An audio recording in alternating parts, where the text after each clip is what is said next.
pessoal, agora é oficial, então vamos começar o nosso encontro, o nosso evento aqui. Primeiramente eu quero agradecer de coração a presença de cada um aqui nessa sala, porque a gente sabe que nos dias de hoje tirar uma horinha, sabe, para se dedicar para a gente aprender alguma coisa diferente ou ouvir alguma coisa é muito difícil conciliar todas as coisas ao mesmo tempo. Então eu queria agradecer de coração a presença de cada um. Eu me chamo Rafael, né? Alguns dessa sala aqui já me conhecem, né? Já trabalharam comigo, outros não me conhecem. E hoje sou sócio da Learn, sócio-diretor da Learn, fundador do programa Cientista do Bem. E nesse programa, nossa especialidade basicamente é desenvolver habilidades que hoje estão listadas num fórum, né, num fórum econômico global. Eu já encaminhei para vocês o link desse fórum. Né? É um fórum que acontece frequentemente em Davos. É um fórum que fala sobre diversos temas da economia e um deles é a parte voltada à industrialização, voltada às empresas e às competências e habilidades que os profissionais precisam desenvolver ao longo do tempo, né? Para atender esse novo mundo que a gente vive. E dessa lista, a nossa especialidade é desenvolver alguma dessas habilidades. Uma delas, por exemplo, é o pensamento crítico, né? Outra habilidade que eu desenvolvo também nas nossas formações é o pensamento criativo. Além disso, o método científico, principalmente voltado para encontrar causas raiz de qualquer tipo de problema, é usado também para otimizar parâmetros de processo, desenvolver produtos mais eficientes, buscar a melhor relação custo-benefício em projetos, tornar mais leve, né? Tornar mais leve os processos administrativos. Então, além disso, a gente acaba aplicando todas essas habilidades para interpretar indicadores, só que com uma abordagem mais analítica. E é nesse ponto que eu quero apresentar para vocês, né, uma forma diferente de olhar, uma forma talvez um pouco mais inteligente de a gente olhar os indicadores, conversar com eles de uma outra forma, né? Bom, eu sempre começo os meus trabalhos sempre fazendo questionamento para mim mesmo, né?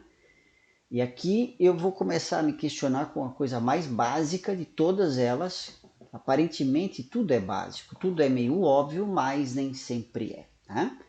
Então, sobre indicadores, né? Estou falando de indicador, todo indicador ele tem uma função de orientar uma ação que eu tenho que fazer agora, mas que vai impactar num futuro. Esse futuro pode ser daqui a uma hora, pode ser daqui a um dia, daqui a um ano, enfim. Futuro é um termo que não tem prazo, né? Não tem uma data limite, né? Para esse futuro acontecer. Então, se todo indicador tem essa função de me orientar, o que eu tenho que fazer agora, né? Para pensar no melhor resultado futuro, eu vou convidar vocês a imaginar agora uma rua, certo? Uma rua sem saída, né? E nessa rua sem saída, o indicador nada mais é do que uma plaquinha que a gente vê, né? Não é uma placa nova, é uma placa que indica lá que é uma rua sem saída. Eu tenho duas placas aqui. Eu vou colocar essa placa no começo da rua e vou colocá-la no fim da rua. Se eu estiver com essa placa no início da rua, eu, gestor, consigo chegar e decidir o que é que eu vou fazer agora, pensando no melhor resultado futuro. Ou seja, Será que eu sigo dentro da rua ou eu retorno? Então, esse indicador no começo da rua permite com que eu faça isso, né? Ele me indica uma situação em que eu posso tomar uma decisão agora, mas pensando no melhor resultado futuro para mim. Agora, se esse mesmo indicador estiver no fim da rua, né, o que resta para mim é lamentar, infelizmente não tem outro caminho a não ser lamentar ao chegar no fim da rua, certo? E aí a placa me indicar, pois é, aqui é uma rua sem saída. Então esse indicador para mim só mostra para mim o tempo que eu perdi até chegar no final da rua e o recurso que eu usei para chegar até o final da rua. E detalhe, eu não posso fazer nada não consigo recuperar o que eu perdi. Então é um indicador que ele me mostra o passado e que não me coloca no passado para eu fazer alguma correção. Então, o indicador que tenta mudar o passado, ele não é útil para a gestão. Um indicador que tenta me levar para o passado e tentar mudar, eu não consigo fazer isso. Agora, quanto é útil um indicador que me aponta um número que eu vou dar um exemplo para vocês que às vezes fica mais fácil, né? Então, se eu estou dentro do carro e eu tenho um indicador que me diz quantas vezes eu fiquei na rua por falta de combustível, é um indicador que não é útil para mim. Eu prefiro um indicador que me diga quantos quilômetros eu ainda posso andar em um futuro próximo, certo? Quantos quilômetros eu posso andar com o combustível que eu tenho hoje dentro do tanque. Por quê?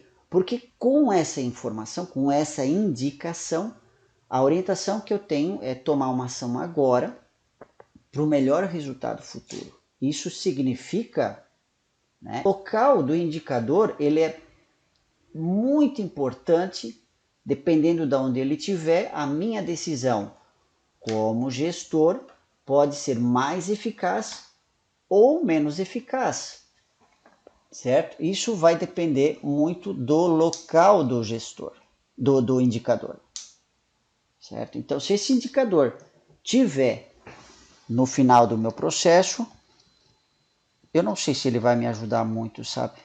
Acho que não. Acho que ele não vai me ajudar muito. Ele vai mais me atrapalhar do que me ajudar. Então, isso é uma coisa que a gente precisa perceber a tempo e colocar ele no seu devido. A pergunta que é, aonde é que eu vou colocar? Né? Tem algum lugar que eu possa dizer assim, olha, aqui, por exemplo, é o lugar mais adequado. Não tem nada que me diga assim, olha, aqui é o melhor lugar. Não tem nenhum livro que me diga, não tem nada que me diga. Então, isso é muito... a gente tem que começar a olhar mais o processo e menos para o efeito do processo. A gente vai falar isso ao longo da noite, tá bom? Relatividade. Não é só Einstein não que falava sobre a relatividade, mas aqui essa equação não é uma equação nova para vocês, é uma equação já bastante comum, ok? Bem comum no mundo dos negócios. É uma equação que basicamente rege qualquer tipo de negócio. Qualquer tipo de negócio. Aqui nós temos o resultado em função de duas variáveis. Né? Uma variável é a receita e a outra variável é o custo. Bom, olha o que acontece, a questão de grana agora, estamos falando de grana. De produção, por exemplo. Né? Vou levar para vocês para um cenário bastante comum lá no LinkedIn. O Rafael está comemorando com todo mundo da empresa, está mostrando para todo mundo que hoje a gente bateu o recorde de produção. E bate foto, e parabéns para todo mundo. Só que a pergunta que vale 1 milhão é: a que custo é que foi feito esse recorde. Porque se o meu indicador não estiver relativizado a custo, eu vou ter um problema.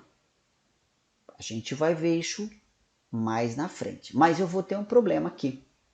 Né? Eu vou ter um problema e eu acredito que esse problema passa por aqui. Se eu sou um gestor e olho para este Pareto, que está me falando claramente que a quantidade de retrabalho em uma máquina que eu tenho, essa máquina pode ser uma máquina de escrever, pode ser uma máquina de fabricar copinho, de plástico, sei lá que máquina que for. Mas eu tenho uma máquina e ela me gera retrabalho. Ela me gera retrabalho e ela está apontando para mim, gestor, que eu tenho que trabalhar na falha A e na falha B. Se eu quiser melhorar meu indicador de retrabalho, são nesses dois itens, nessas duas falhas, que eu tenho que destinar tempo, certo? Tempo e recurso. Grana, pode ser máquina, pode ser laboratório, pode ser uma série de coisas aqui.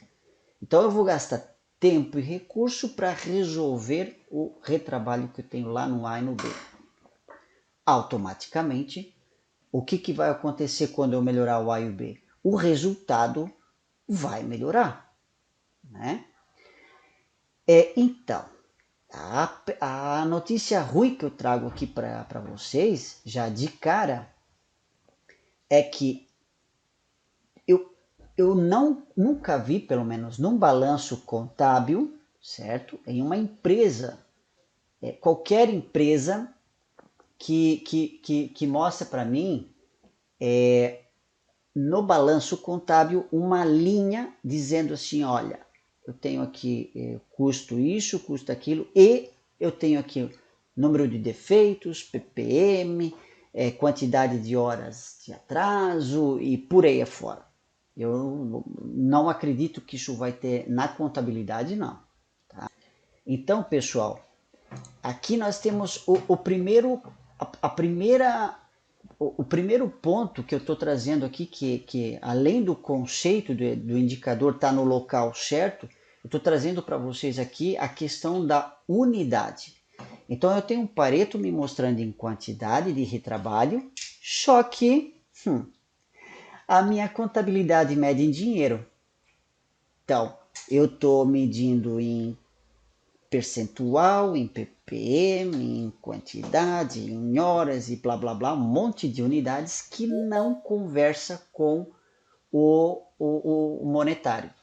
O primeiro desafio é converter isso aqui em dinheiro. E olha o que acontece quando a gente pega o mesmo indicador, quando eu converto ele em dinheiro, que é a unidade do balanço fiscal, o balanço da empresa, e que é isso que a gente recebe, na verdade eu recebo em dinheiro, vocês também recebem dinheiro, a conta de energia paga em dinheiro, tudo é dinheiro, em forma de alguma coisa.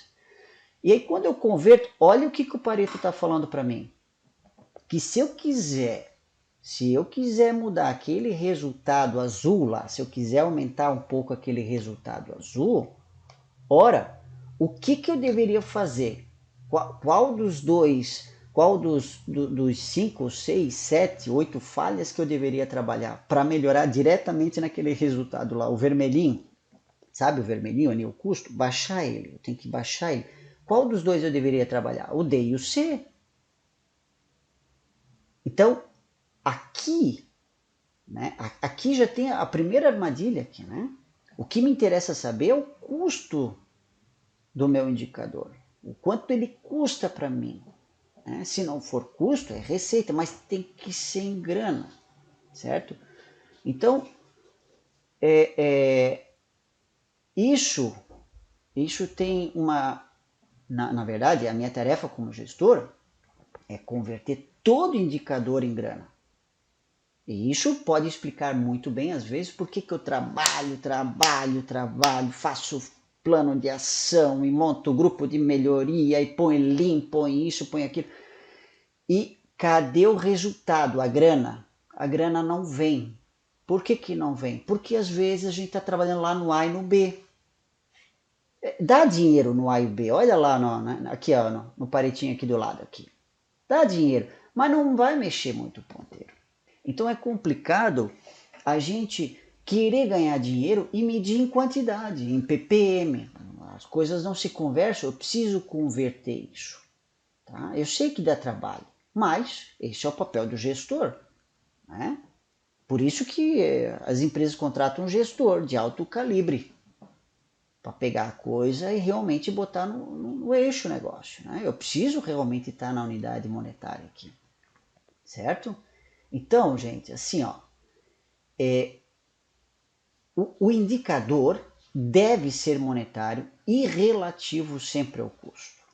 Sempre. Sempre relativizar o custo. Né? Então, hoje a gente bateu a meta de vendas. Esse cara vende mais do que o outro vende. Né? O vendedor que vende mais é o cara que vai ganhar o prêmio. Não, eu quero saber quanto é que custa para esse cara vender. Porque tem vendedores que conseguem vender com custo menor do que outros que vendem muito, mas com custo muito maior. Que no final da linha, dependendo, pode ser diferente a métrica aqui. Então essa relativização dá uma noção espacial para o gestor. E por favor, indicadores de ppm, pp1000 e percentual e não sei, horas, são indicadores que não conversam com o resultado medido em grana, certo? Então é muito comum, às vezes, tá lá o gestor comemorando que de 1.000 unidades ele começou a fazer 1.500, mas aí eu pergunto, mas a que custo? As 1.000 unidades eu fazia com custo de 200 mil e as 1.500 unidades eu faço 300 mil, ou seja, é igual. Eu estou fazendo mais, só que o custo está indo junto, então é a mesma coisa eu ter 2 salários com 2 empregos, só que um salário serve para pagar só a babá do meu filho, que fica exatamente no mesmo horário que, ou seja, dá elas por elas. Eu estou me esforçando muito para ganhar a mesma coisa. Né? Então, quando eu relativizo aqui, eu consigo enxergar pontos de eficácia na minha gestão bem mais do que quando eu coloco só unidade pura, sem a conversão em grana. Tá? Quando eu compro algo, quando eu contrato alguém, quando eu pago alguma conta, ela não é em dinheiro? Tudo é em dinheiro. Né? Tudo é em dinheiro. E por que, que as minhas métricas não são em dinheiro? Certo? Bom, eu vou para um outro tema agora aqui um pouco mais profundo, né? E no final eu vou deixar um espaço para que vocês façam suas perguntas, tirem suas dúvidas. E agora eu quero falar sobre métrica, só que essa métrica é como é que eu estou medindo o meu indicador. Né? De onde é que vem esse número, certo? Aqui, de novo, o pensamento crítico é fundamental, não só nessa fase, mas em todas as fases, uma análise de um indicador, né? De um pensamento analítico, porque eu não quero me apegar aos rótulos, ao nome que eu dou para o indicador, mas sim para a essência, para o conceito dele, para aquilo que ele quer me falar. Né? Então, é isso que eu quero trabalhar aqui, não apenas o nome do indicador. Vamos pegar aqui um indicador, né? Um indicador bem simples, tranquilo, para a gente entender didaticamente aqui, uma produção fabril, de pão, de tecido, de qualquer coisa, tá? Então aqui, como é que eu calculo esse indicador? Bom, como é que eu calculo? A forma mais fácil, mais básica, que qualquer um consegue medir é qual é o volume de produção que passa num determinado processo num período de tempo. Né? Eu conto quantos saem no final da linha de produção. Né? Quanto está saindo? É isso que eu conto. Este é o indicador mais básico. Né? E agora a gente começa a lapidar esse indicador, porque esse é um indicador muito bruto, ele não me fala muita coisa, aliás, não me fala quase nada. Né? Lembrando que a gente mede em grana o meu negócio e aqui eu estou medindo em produtos que passam lá. Quando eu vejo que o meu cliente está pedindo 1.000 produtos azuis e eu fiz 1.000, só que só 800 são azuis e 200 são de outra cor, então o meu volume de produção não é mais 1.000, é só 800. Por quê? Porque é o que está sendo solicitado pela etapa seguinte, pelo meu cliente interno ou externo, seja quem for. Então, já de cara, 200 vão sobrar em algum lugar, hein? E aí já virou custo. Já virou um custinho que eu tenho ali que eu tenho que gerenciar depois esse negócio. E se eu ir um pouco mais a fundo, né, além desses 800 azuis, todos estão conforme ao prazo de entrega, conforme a uma especificação técnica, alguma coisa nesse sentido. A gente vai descobrir que nem todos estão. Alguns, algum deles, o próprio cliente está reclamando e está devolvendo que não vai. A coisa não está muito boa para ele, não. Então, isso eu não posso contabilizar como produção, né? Como um volume saudável, um volume vendável. Isso é um volume que eu preciso desconsiderar desses produtos não conformes. Um pouco mais de raciocínio crítico, eu vou para o custo desse volume, desses 700 que eu fiz, e vejo que parte desses aí fizeram reprocessos, tiveram custos adicionais, de hora extra, né, de algum trabalho que eu fiz, e tudo isso não estava sendo contabilizado no preço. Lembrando que o preço é uma junção de uma composição de custos que eu tenho mais uma margem que eu quero. Quando esse custo aumenta, o que eu tenho que fazer? Eu tenho que ratear isso com todo mundo e quem paga a conta é o cliente. Então, quando eu olho o indicador pelo custo e levando em consideração esses pontos, a gente vê que o indicador que a gente usa muitas vezes é muito básico e não me mostra tudo que eu tenho. E isso explica por que às vezes, mesmo eu produzindo algo com o volume que estão me pedindo, o resultado é pobre, o custo é alto e eu não consigo entender por que o custo é alto. É porque provavelmente você está medindo no lugar errado, está medindo lá no final da rua. E aí o custo já foi, você já perdeu. Não dá para recuperar esse volume, não tem, tu vai ter que ou pagar hora extra, ou enfim, vai ter que fazer alguma coisa a mais e esse a mais custa a mais. O nome já fala tudo, né? Ok? Sobre interpretar, eu ainda queria explorar um pouco mais porque a gente tem que fazer o contrário aqui, né? A gente tem que fazer o contrário. Quando eu tenho uma pergunta que eu faço, eu deixo essa pergunta bem vívida para mim, eu busco criar formas para responder essa pergunta. Então, o indicador, a técnica, o formato, a fórmula, o conceito que eu vou usar desse indicador é para responder aquela minha pergunta. Certo? É sempre ao contrário. É a pergunta primeiro, depois é que vem a resposta. E eu muitas vezes acabo criando a resposta primeiro para depois ver o que eu faço com essa resposta, né? E aí a gente perde muita coisa, né? Então, primeiro porque aqui eu tenho uma visão, quando eu olho o primeiro ponto desse indicador e vejo que ele é global, é um indicador que está me integrando com outros indicadores, né? Isso acaba me gerando uma malha. Então, quando eu pego mais de um indicador, quando eu olho mais de um indicador e costuro um com o outro, isso acaba criando uma malha em 3D para mim, né? Então essa malha 3D me mostra um cenário diferente do que apenas um único ponto, um único indicador. Então, essa integração de outros indicadores é benéfico para a minha visão como um gestor. E falando de negócios, né? De novo, nós vamos cair aqui que o esforço na gestão ele deve ser medido em dinheiro. Não tem como sair disso. Né? E essa integração acaba passando por isso também, ainda mais falando de negócio. Né? Então, e outro ponto aqui que é muito interessante é a eficácia.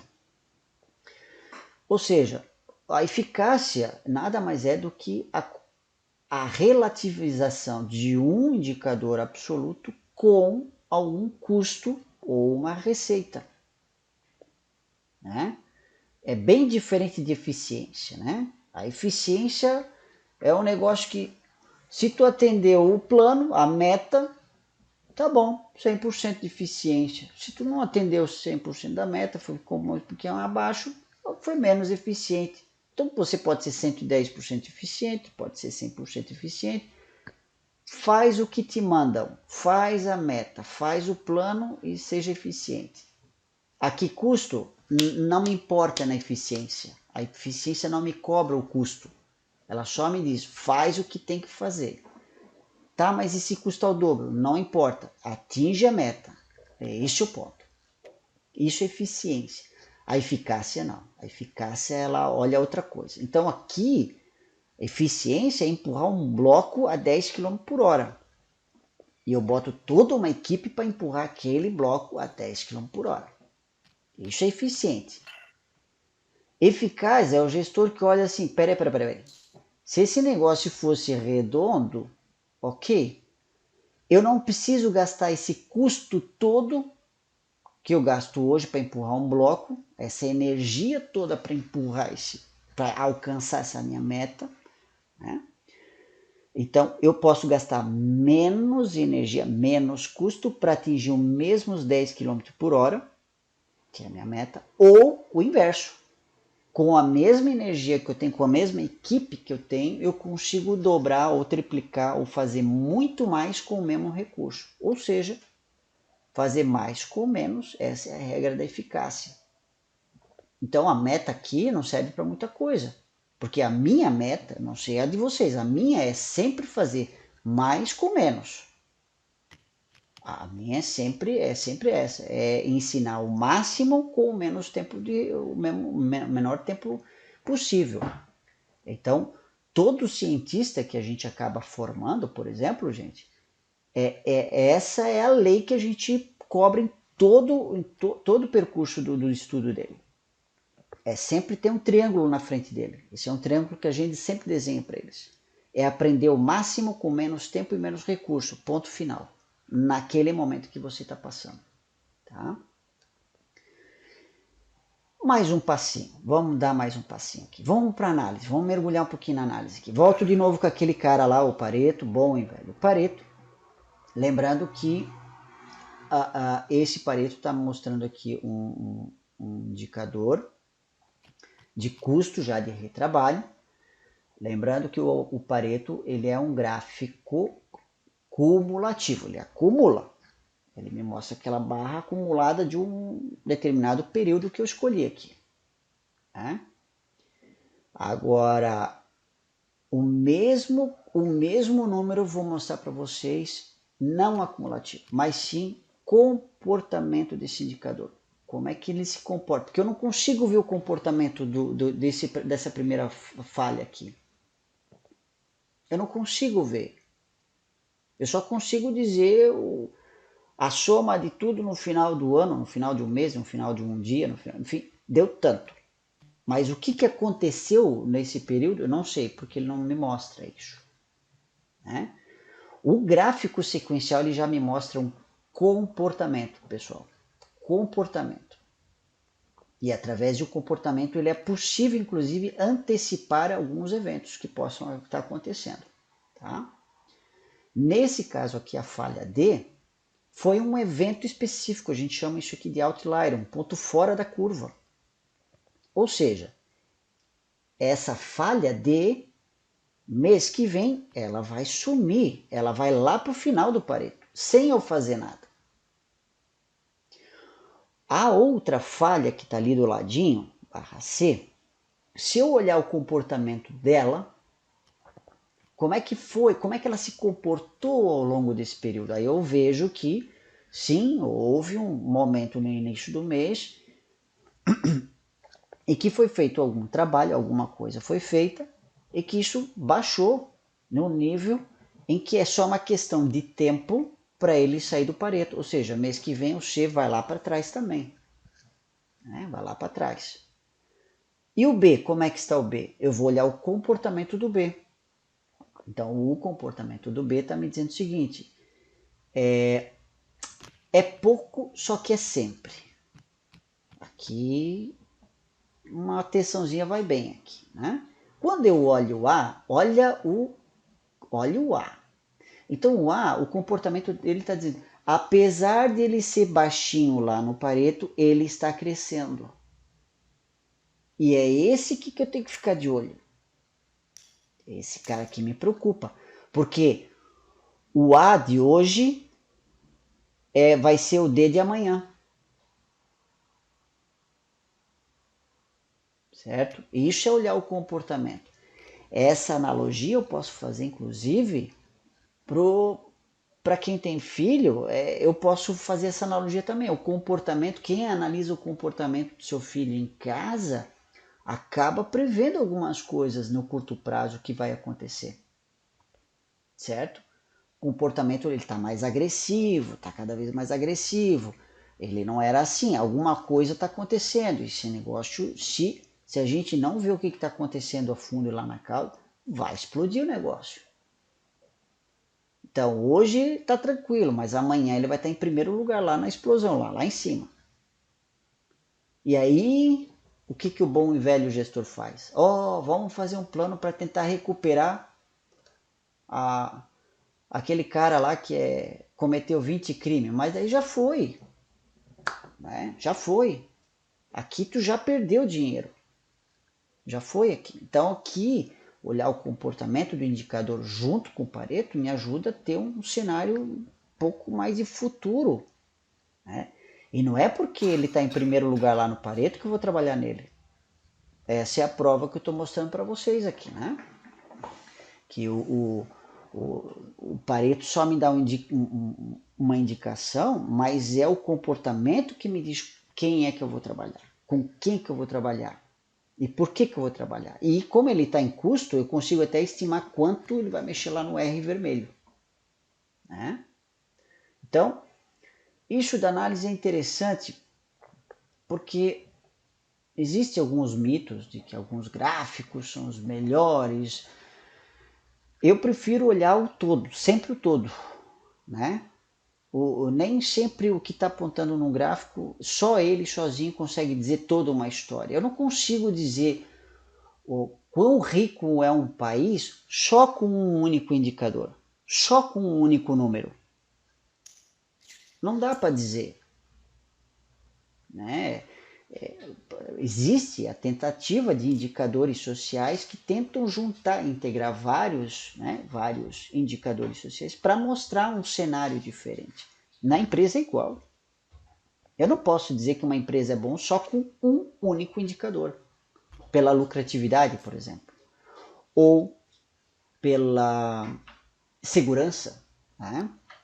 Ou pela qualidade. Eu não posso só com um único número representar uma empresa inteira. Eu preciso ter vários para criar uma malha, um tecido, um rosto, enfim, um 3D. Né?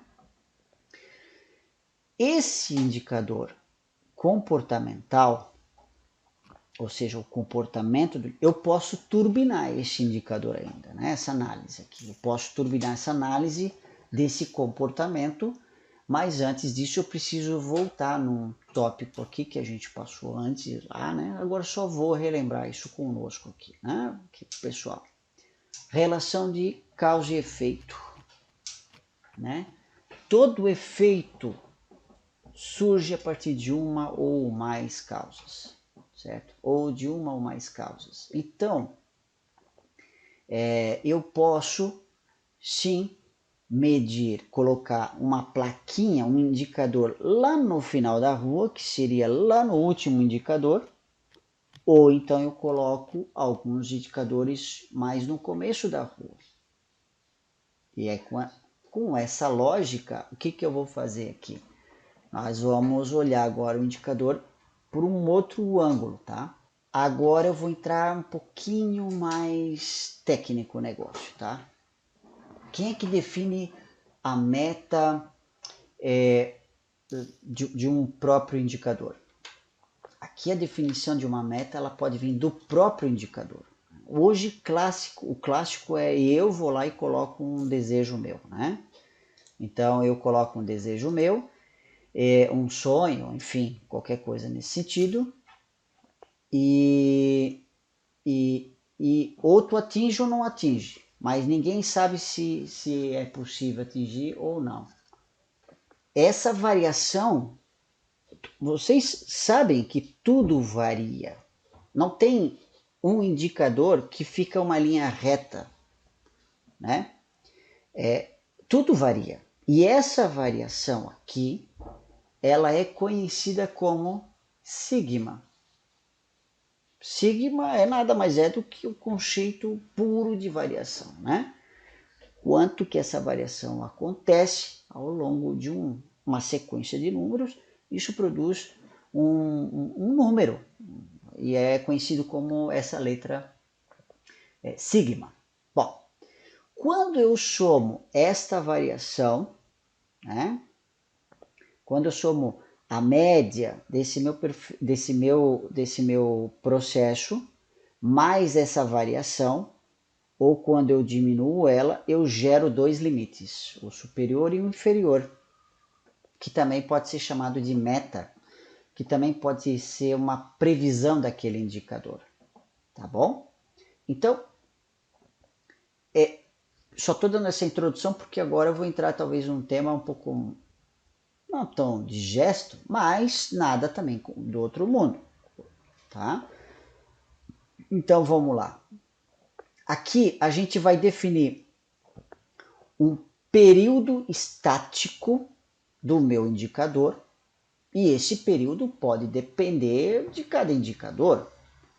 Tem indicadores que são monitorados e movem muito rapidamente de hora em hora, alguns de dia em dia, dependendo do indicador.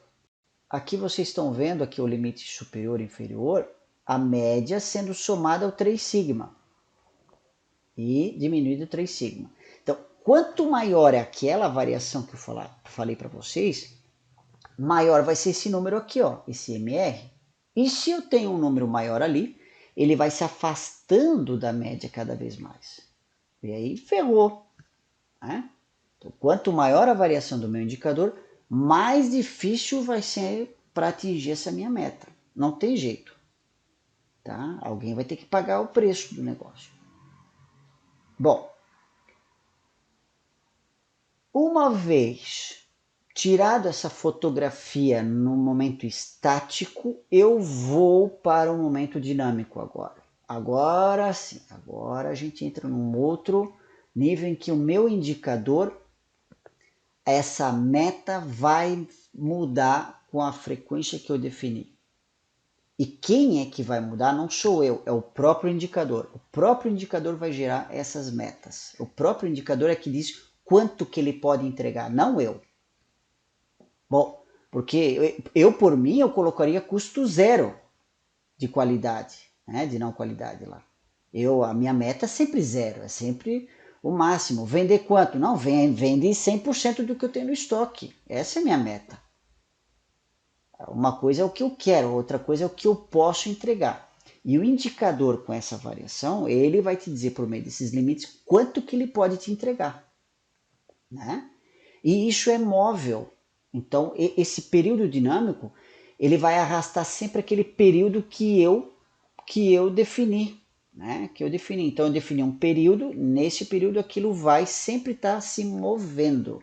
Vocês lembram nessa pandemia em que eles estavam calculando o número de infectados e mortos pontualmente. E aí estava dando alguns problemas na análise, principalmente quando eles comunicavam os números. Por quê? Porque chegava domingo, ninguém lançava nada e aquilo caía, depois subia de novo, explodia na segunda, depois estabilizava e sempre assim. Alguém chegou e disse assim: vamos fazer isso aqui móvel, vamos fazer uma média móvel, né? O que é a média móvel? Eu vou travar um período. Nesse caso foram 7 dias na pandemia. Por quê? Porque em 7 dias tem gente que lança, tem gente que não lança. Então, dentro daquele período, eles viram que tudo que cair vai cair dentro dos 7 dias. Então, 7 dias é um número bom, né? Mas não tem uma regra para isso.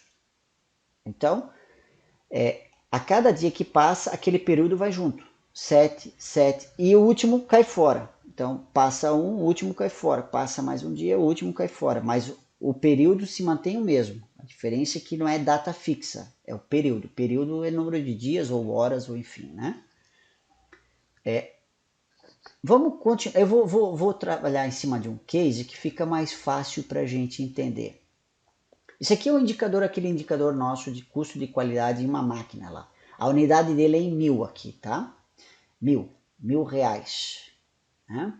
Esse aqui é aquele período estático que eu falei para vocês. É uma foto que eu, Rafael, gestor, disse: vou bater essa foto em 20 dias. Depende do indicador, depende da empresa, depende da tua área. Eu, Rafael, gestor de uma área aqui, estou dizendo, em 20 dias eu consigo pegar uma boa variação aqui e uma fotografia ela é bem feita aqui, com 20 dias. Bom, nesses 20 dias, a minha média de custo por dia foi de R$ 11.750, ok? 11 mil. Com a minha meta dizendo o seguinte, olha, esse processo do jeito que está aqui, é possível que chegue o custo a 17 mil ou então a 6 mil. Tá? Houve uma causa bem especial aqui nesse caminho aqui, um alerta aqui, né? Alguma coisa aconteceu aqui. Isso aqui é perigoso. Ele está calculando isso aqui quando tem pontos muito fora aqui, porque isso aqui não faz parte do dia a dia. O que é o dia a dia? É isso aqui. Isso é o dia a dia. Né? Isso aqui não é um evento, né? Não é comum a gente ganhar na loteria todo dia. Não, isso é um evento especial, certo? Um evento especial que não está atrelado ao comum. Então aqui provavelmente esse cara aqui vai estar inflando esse meu limite. Esse meu limite deve estar um pouquinho mais baixo do que isso aqui. Ele só não é menor por causa desse ponto aqui. É o cuidado que a gente tem que tomar. Seguindo, tá? Seguindo o nossa conversa aqui. Aqui já entra no período dinâmico, né? É o período em que a meta já vai mudando conforme o meu período que eu estimei aqui, né? Eu estou colocando que vai ser de dia a dia, mas pode ser de novo de hora em hora, enfim. O evento quem escolhe essa frequência é o próprio indicador, ele que vai dizer quando é que ele vai mudar, né? Então aqui a gente vê que o limite ele se autoajusta, o próprio limite se autoajusta, tendo sempre em consideração aquele período de 20 dias que o Rafael determinou. Então, por exemplo, aqui, ó, olha aqui nesse nono dia, aqui, nesse ponto 9 aqui, ó. Olha como o limite fechou, como a média caiu um pouquinho, como o limite fechou.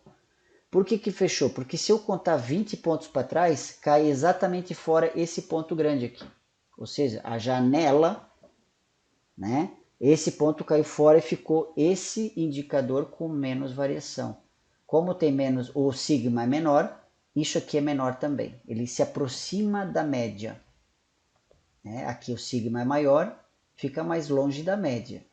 O sigma é menor, ele fica mais próximo da média. E tem um pontilhado aqui que eu chamo de um pseudo-limite. Esse cara só serve como teto, gente. Um teto que, quando bater ali o indicador, aí sim eu vou fazer alguma coisa. E o que eu vou fazer?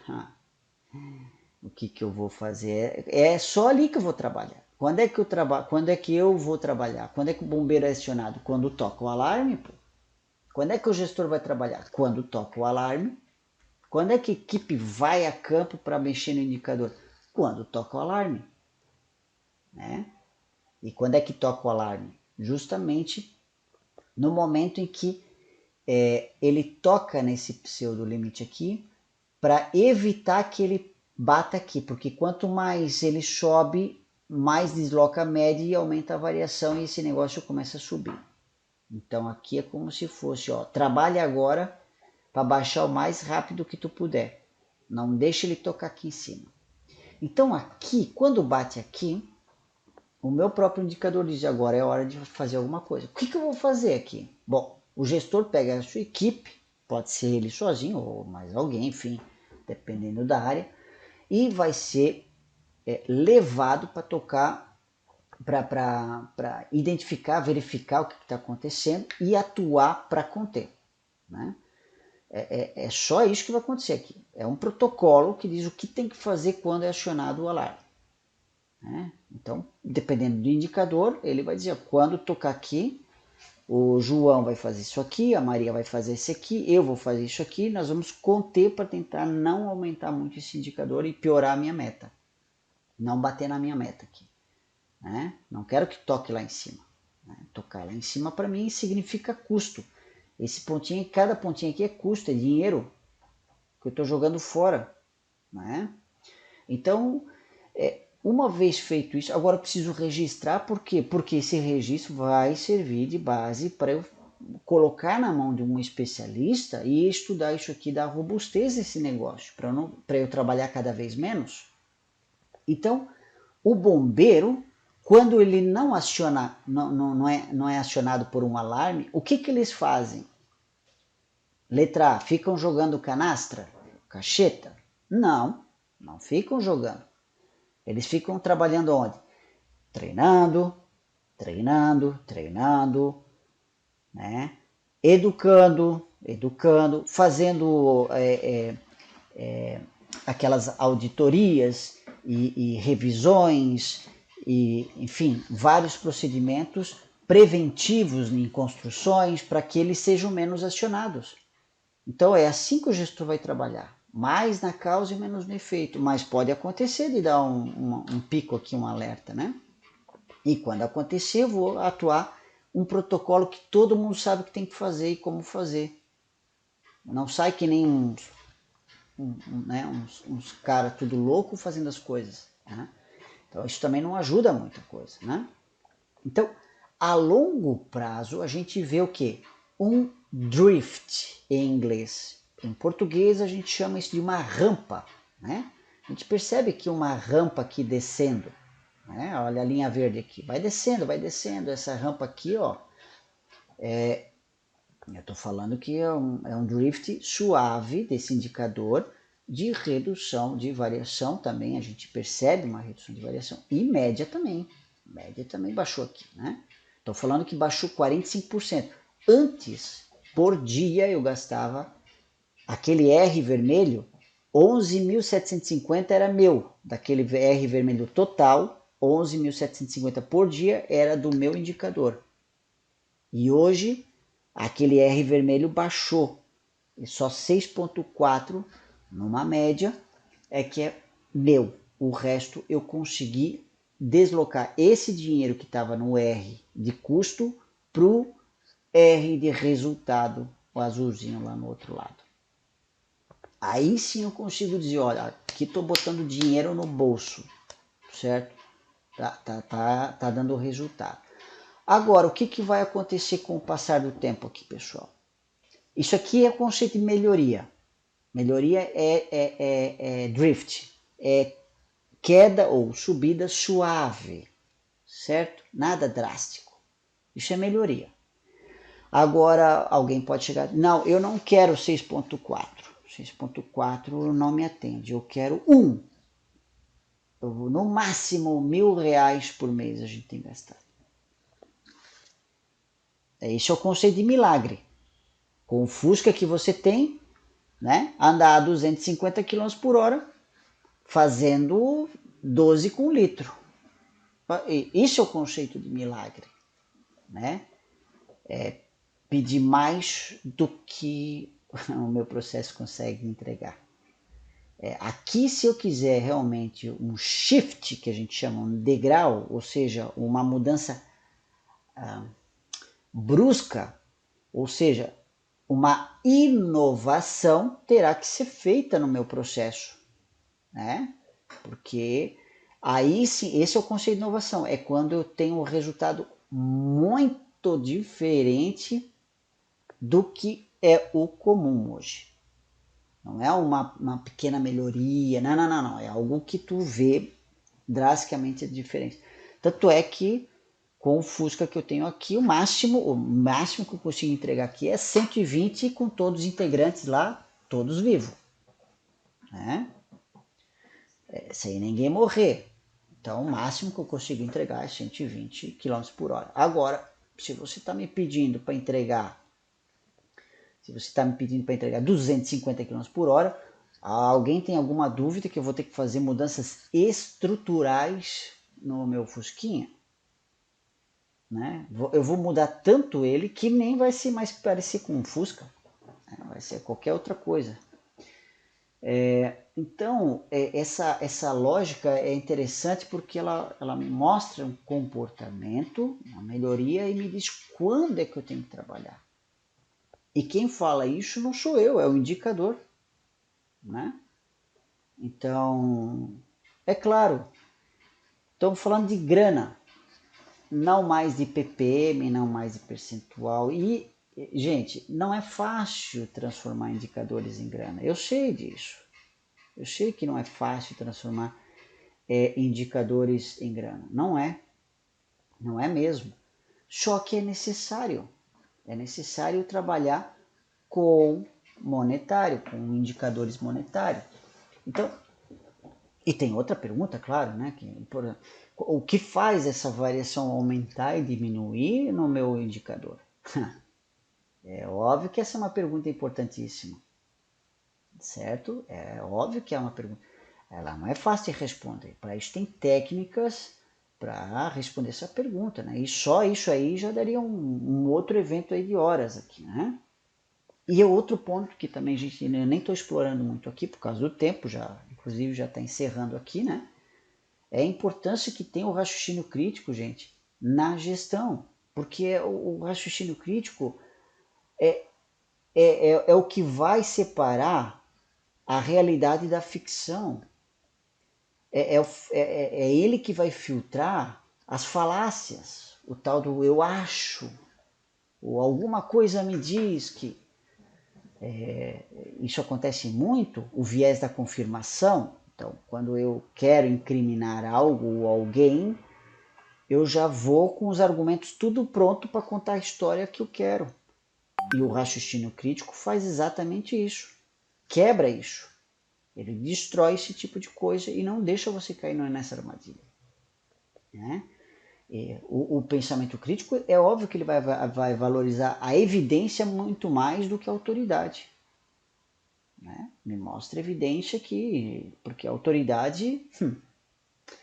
A gente já viu que tem muita gente com autoridade e às vezes comete algumas gafes meio feias, assim, sabe? Dentro da empresa. Tô falando da empresa, gente. Né?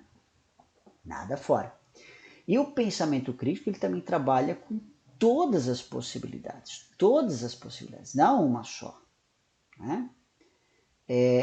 Enfim, além da imparcialidade que ele me dá, ele não se apega a conceito, ele se apega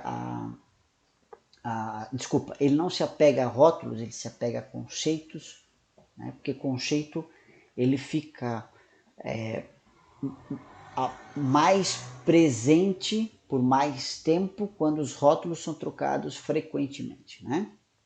O rótulo vai mudando, mas a essência, o conceito, ele se mantém ao longo do tempo, né? Algumas coisas vão se agregando, obviamente, né? Obviamente. Mas quando você olha assim, a essência é lá que a gente tem que trabalhar, no conceito e na essência, né? Queria agradecer o tempo de vocês e me coloco sempre à disposição para estar trocando informações, ideias, propostas